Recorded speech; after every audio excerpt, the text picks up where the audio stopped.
OIG report made a number of other recommendations to the Department and the FBI.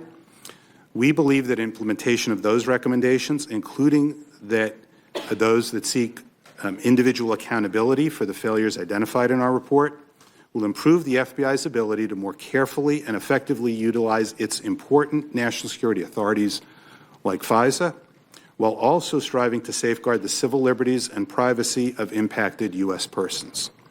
The OIG will continue to conduct rigorous oversight of these matters in the months and years ahead, including the recommendations that we made in this week's report.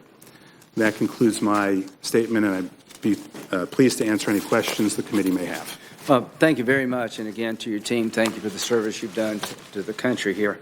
The former FBI Director James Comey said this week that your report vindicates him. Is that a fair assessment of your report?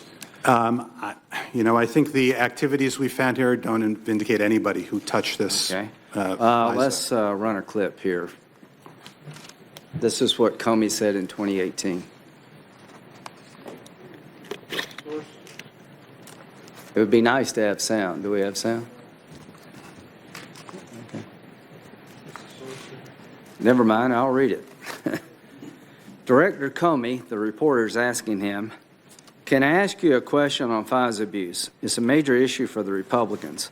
Do you have a total confidence in the dossier when you used it to secure a surveillance warrant and also in the subsequent renewals?" This was asked in December of 2018, about a year ago. Comey, "I have total confidence that the FISA process was followed, that the entire case was handled in a thoughtful, responsible way by DOJ and the FBI.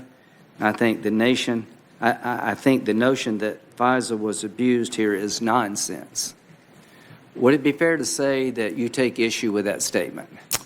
Certainly our findings were that there were significant problems. So when Comey speaks about FISA, you shouldn't listen. You should listen to Mr. Horowitz. He's not vindicated, and to be concerned about the FISA warrant process is not nonsense.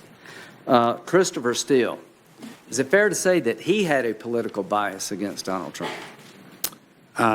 Given who he was paid for, there was a bias that needed to be disclosed to the court. Does it seem that he personally had a bias, not just because he's on the payroll of the Democratic Party, but he...